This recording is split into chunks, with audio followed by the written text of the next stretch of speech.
Oh my goodness. Hello and good morning. This is video 660. I'm just sitting here with Harry Sullivan, who is, as you can see, just happy to be on my chest. And I'm very happy to have Harry Sullivan. I used to kind of joke at the idea of there being therapy animals, but Harry here, you can see he's kind of looking at himself in the mirror in the camera. I'm just amazed at how good. I needed this cat. I needed this cat. It's a therapy cat. Just someone to, when you're single, I guess, or whatnot, just someone to just give you love and affection. I can't. For you, it might be a puppy. I don't know. Therapy dog or whatnot. But we'll get to the subject matter today. I just wanted to record a video. And this is kind of going to be my COVID response video. And I don't know if you're like me. You might very well be like me. I have a lot of time in the mornings because I work in the afternoons and at night. And so usually during the mornings I get up and I do a job search. I'm looking for a better job and kind of get into it. So I have opportunity to watch the news. And of course, most people, I think, get up in the morning and watch the news, have a cup of coffee or whatnot. And so I turn on the TV, and the first two channels I hit were both one channel, one network, well, all three networks, ABC, NBC, CBS. The first network had a commercial for a bathroom refinisher. They come in and put, something over your old tub. And the commercial was geared now for COVID. It talked about, our technicians, take their temperatures before they come into their home, and they wash their hands with soap and sanitize and protective gear, not like hazmat suits, but, very clean. And they projected this image of, we're going to come into your home and we sanitize, we take care of things. We clean every surface in your bathroom, we sanitize.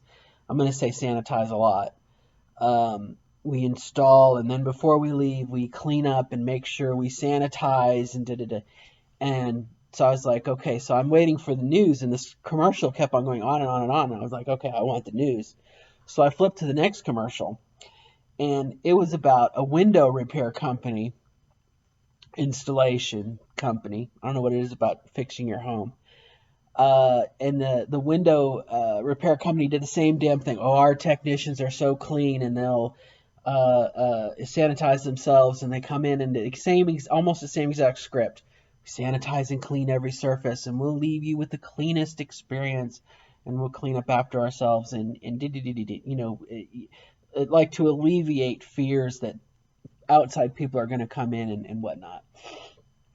And I just kind of amazed somewhat, I'm not going to say American ingenuity, but how our commercials had to adapt to this situation of virus, when you're basically breaking quarantine to let people come in and work on your house or whatnot. So it kind of like put me into that's kind of interesting.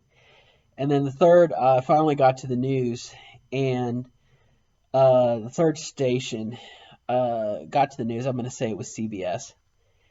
And they were running these what I call feel-good stories, pick-you-up type stories about people pulling together. And they showed this montage of people singing happy birthday to a person. It was shut in, and all the people were out front, and they had a sign. Each one had a letter, HAPPY, birthday.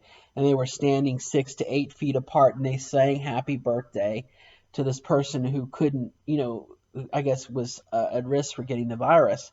And different videos like that, they showed the people making the masks and they showed the physicians in the hospitals, wearing the get-ups, and they would take the goggles off, and they'd have these indentations from where the goggles had been rubbing up against their skin to show just the human sacrifice and pulling together of, sacrificing compassion and empathy on the healthcare providers side of things.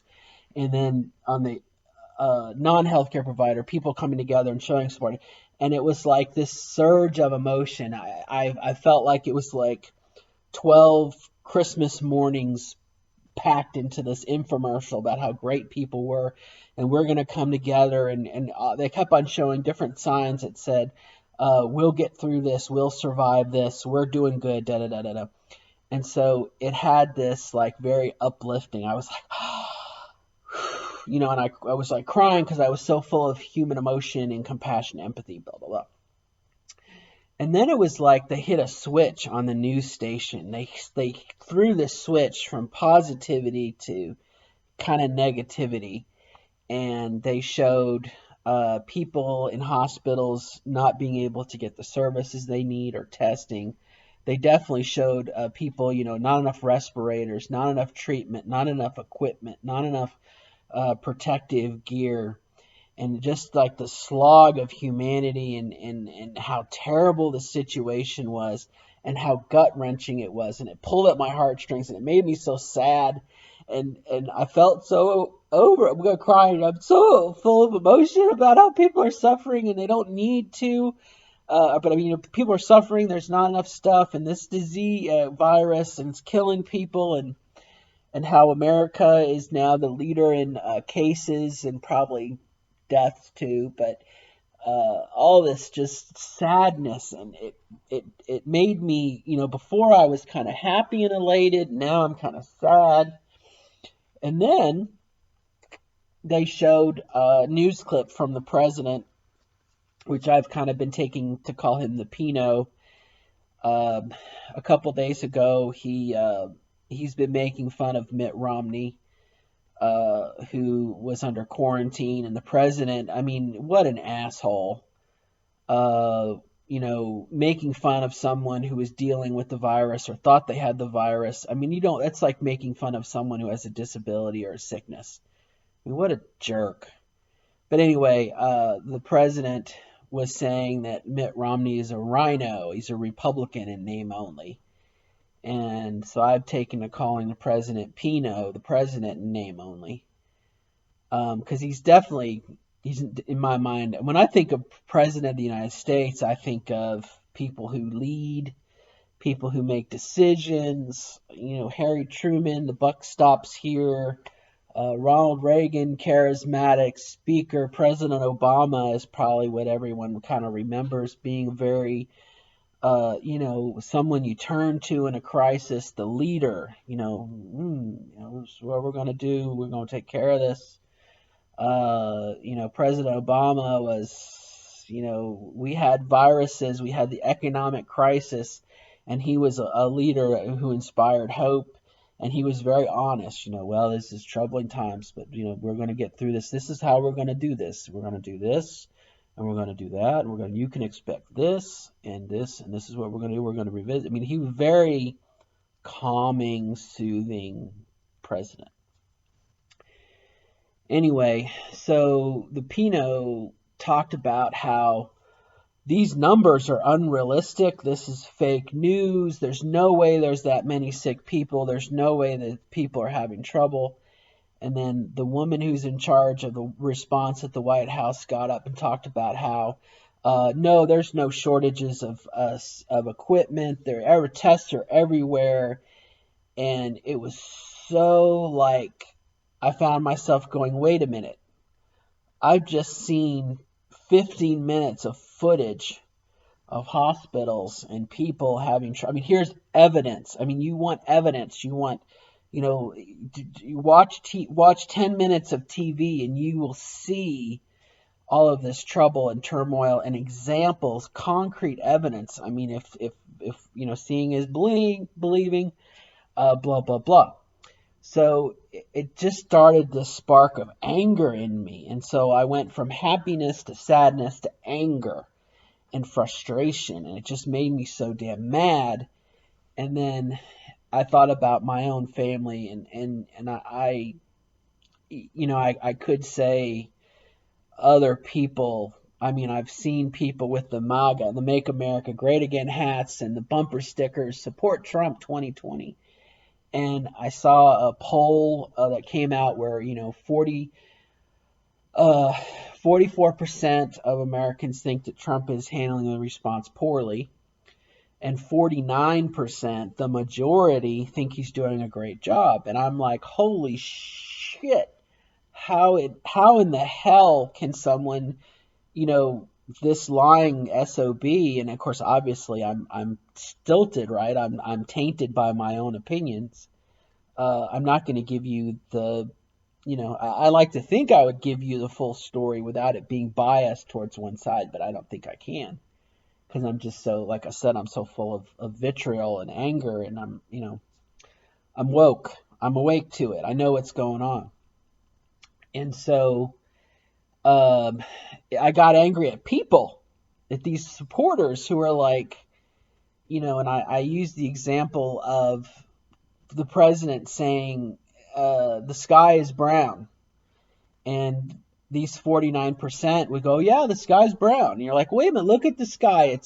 Today it's overcast near me. Blue, gray, maybe a little bit of purple, but it's not brown. If you see a brown sky, look out. You got a tornado coming your way. But look up and see a sky. It's not brown. Well, no, it's brown because the president said so, and it just made me so angry. I felt like John Cleese, and it makes me so mad. Yeah.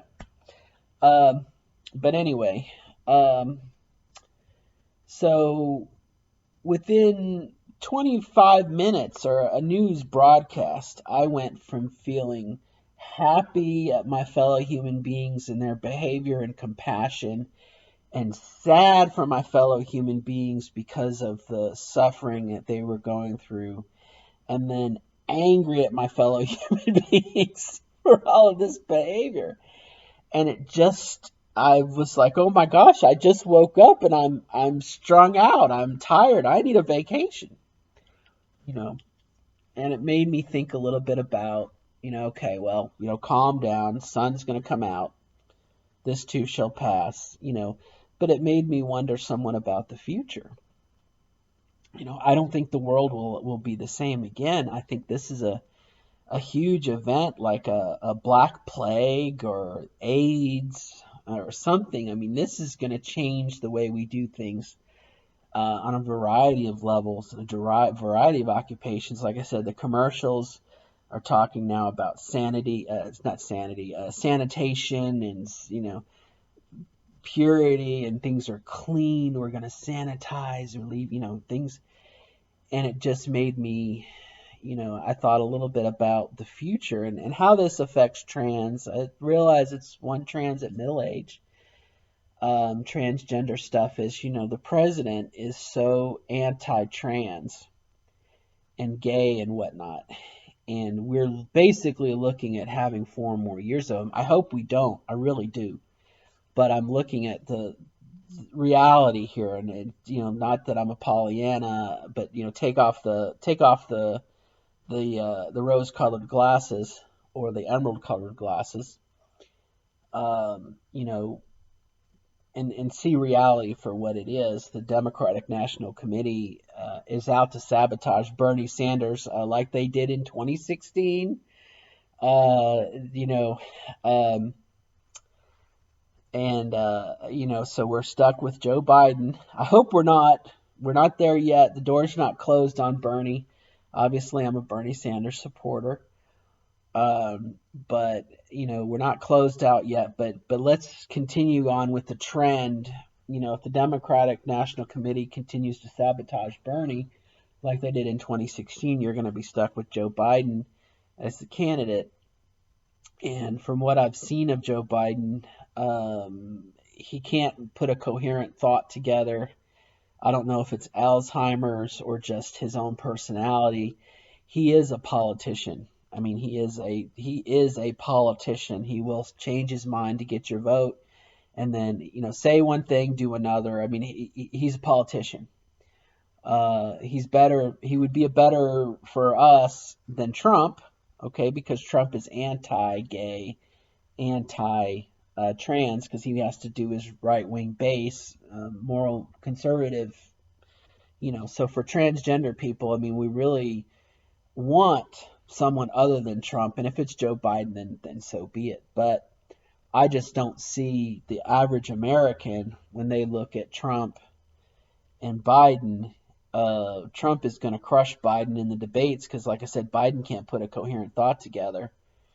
Um, and again, you have the same morons who are going to vote for Trump. Again, 49% of America thinks Trump's doing a great job. Evidence to the contrary. So, in my mind, it's very easy to think, oh my gosh, we're going to have 4 more years of this. And in light of the current virus situation,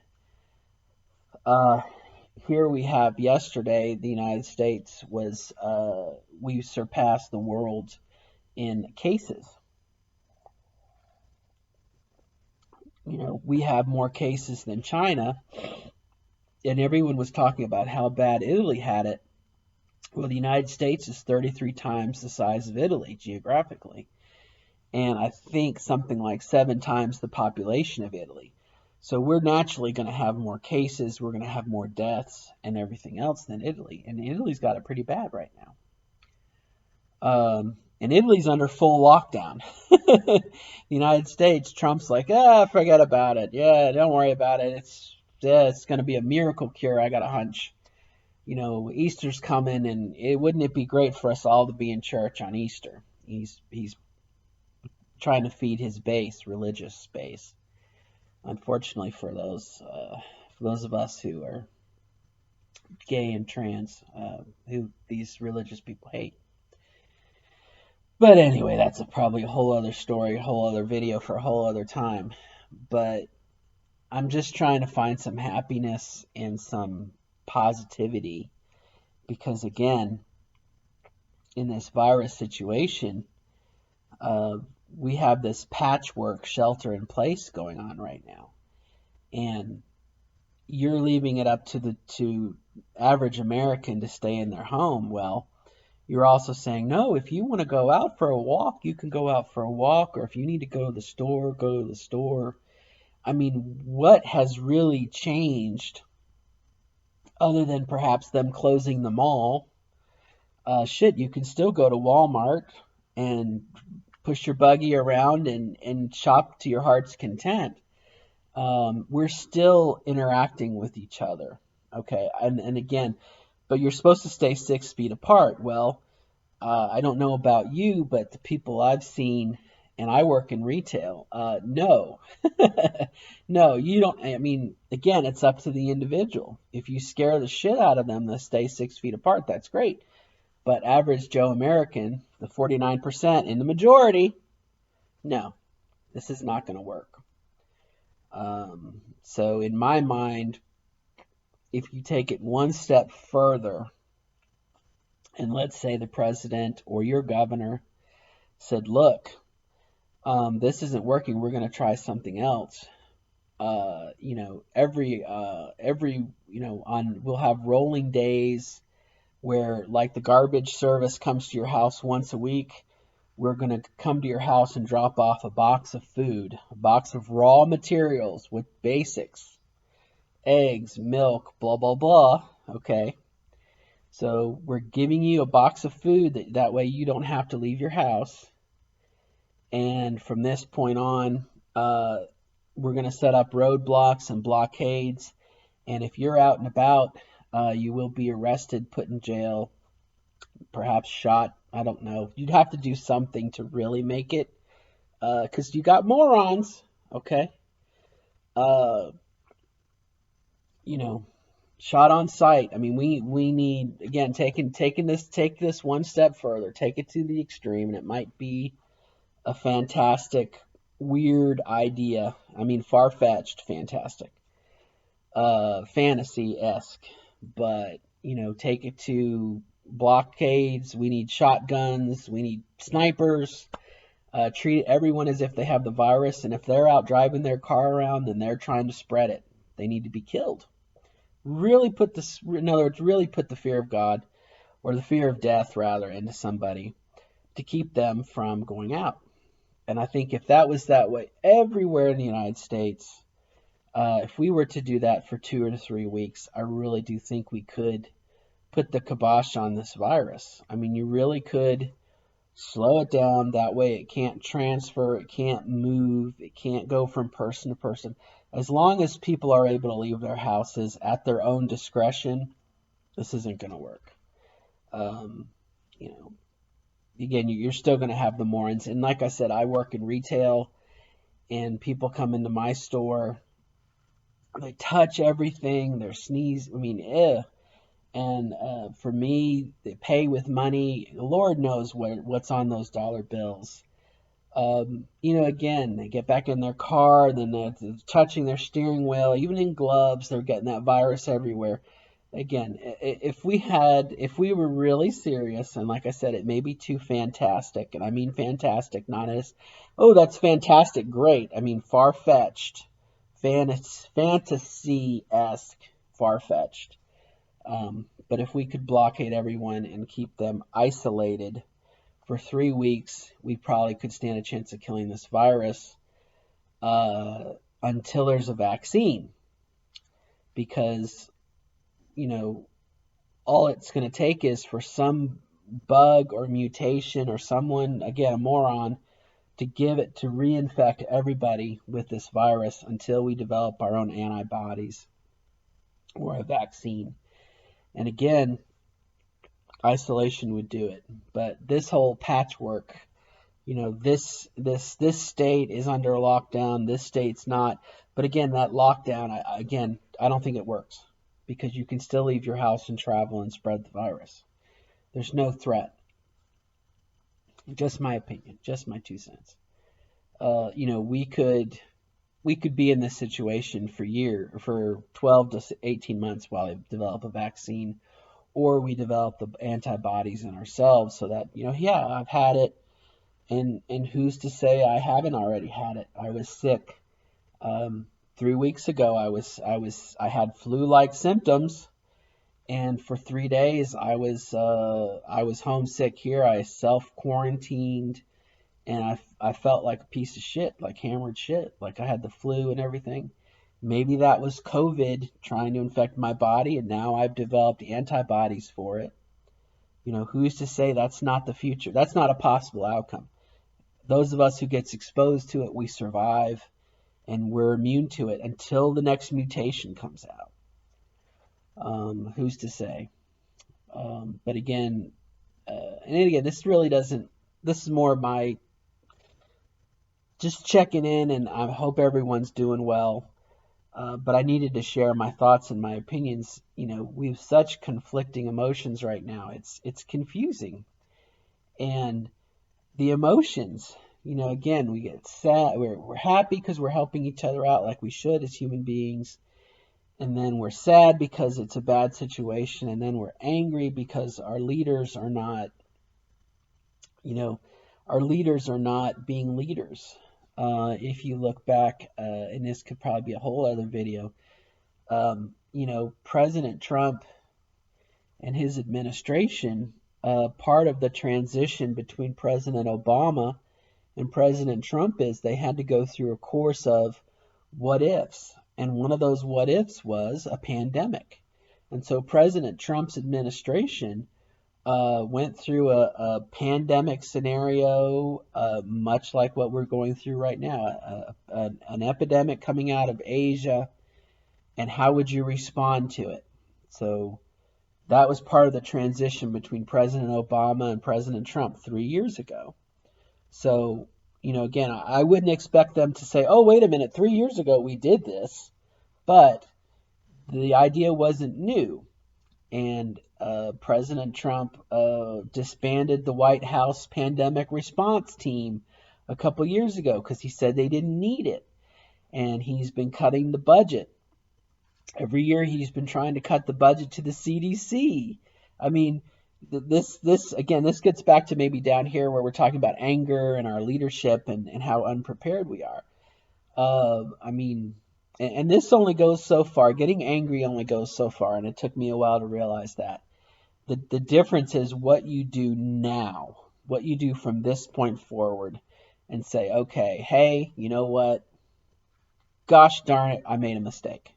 This is what I'd like to hear Pino say, President Trump. golly gee, I made a mistake. I thought this. I take full responsibility. Here's what we're going to do to fix it. A, B, and C going forward. I would love to hear him say that. Unfortunately, that's not his personality. He's an egotistical narcissist, and I don't say that as an insult. I use that as a noun. You look at his behavior, he's not going to admit he made a mistake. He's going to keep on going forward. Oh, things are great. Things are wonderful. We've done such a wonderful job. And if you listen, he's surrounded himself with other people that are going to boost his ego. If you listen to any press conference, he's going to say, and now we'll hear from Administrator X. And the first thing out of that person's mouth is, thank you, President Trump and Vice President Pence, for welcoming me here. You've done such a great job. You've done this. I mean, they totally butter up. I spend the first few sentences buttering up the president, pumping up his ego, and then they say something which is totally false. But, again, going forward, how do we fix this? How do we go forward? And unfortunately, the president in his current behavior is not helping. It's not helping. So what will happen? I don't know. You don't know. Nobody knows. I think we're either going to develop the antibody. We're all going to get exposed to it and develop the antibodies, and it'll be like anything else. The problem with the COVID is that it's a new virus, and our bodies don't have the little microbes to fight it. But I think we're gonna get exposed one way or the other, and we're gonna develop the antibodies, or they're gonna develop the vaccine, and we're all gonna be better off for it. Unfortunately, both of those scenarios means that people who can't hack it, their bodies, because of the mishandling and poor leadership of the president, they're going to die. You're going to have a lot of people die, and a lot of people suffer unnecessarily because of the mismanagement. It's just going to happen. Sadly. And so maybe moving forward, accept the fact that a lot of people are going to die, a lot of people are going to suffer. And ultimately we'll develop antibodies, and ultimately life will return to normal. We're going to go back to living our lives and working every day. It's just we're going to be immune to it. It's unfortunate, but that's the way it goes, I guess. But anyway, this has been a long video, and I'm sorry I went on kind of long, but it bothered me. And if it bothers you, please write in the comments. And therapy, I've seen a lot of posters, and we'll get through this, and I no, we're not. Some of us are going to get through this. Most of us are going to get through this, but we're not going to get through this. Most of us are going to get through this. There's going to be a lot of death, unfortunately. And I can sit here and blame the president.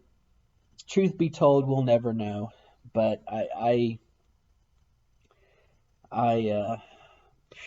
blows my mind. If you look back at his behavior, oh my gosh. We talked about the Obama transition. Okay, 3 years ago, can forgive that.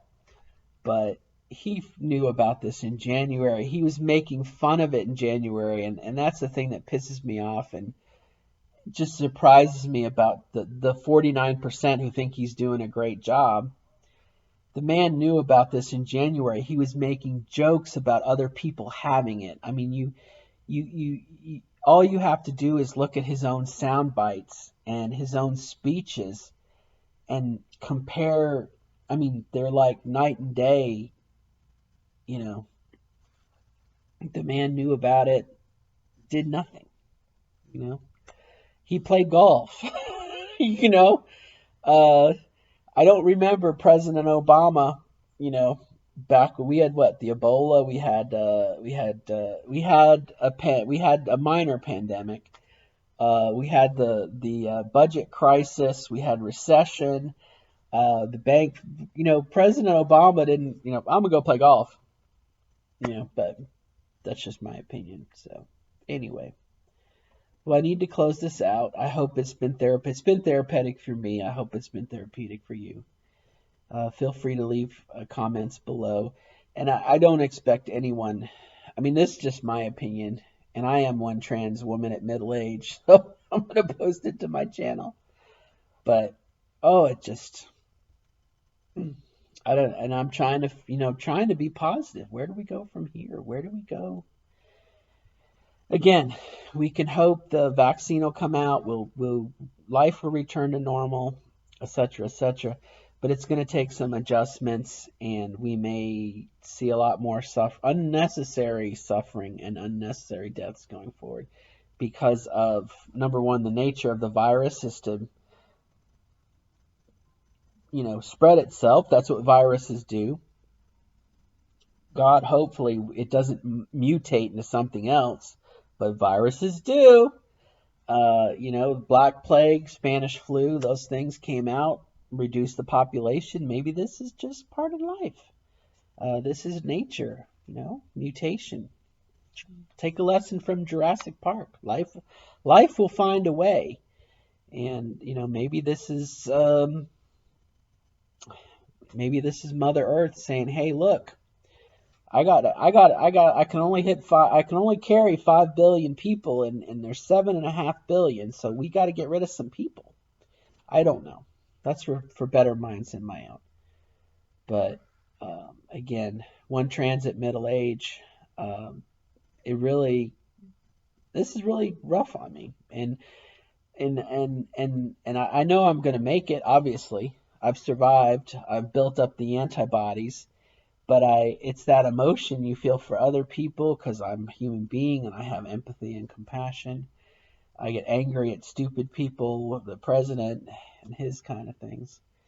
And I'm just trying to wonder about, what type of future will we have, and again, look back at the AIDS virus and the AIDS explosion. 20 years later, we got drugs. I saw one this morning while I was watching the news. It was an anti-AIDS drug, immune deficiency. Showed people dancing and partying and having a good time and walking the dog. So who's to say 5 years from now, whatever, we'll look back and say, oh yeah, that was a rough time. I don't know. But on behalf of Harry, Kitty, and me, we'll wish you the best of luck in your transition. Probably in your own life, your own transition woes probably outweighs, I hate to say Trump's, but probably does trump what's going on in the coronavirus, especially, golly, I can remember back to early transition time. I can't get hormones. I can't see a psychologist. I want to have surgery. Those things are very close to our own hearts. And yet we have the ability, the capacity for human compassion and empathy. We're able to put aside our own selfish, hate to say the word selfish, but our own primary needs for someone else. And I think that's what makes humans so awesome. So, all right. Until next time, good luck to you in your own transition. And in these times where we're at right now, by all means, please stay safe, quarantine yourself, drink lots of fluids. Um, you know, like I was about to say, we'll get through this. Some of us will get through this, and I hope that you're one of them. But do what you can in your own community. All right. Till next time. Good luck, and we'll see you.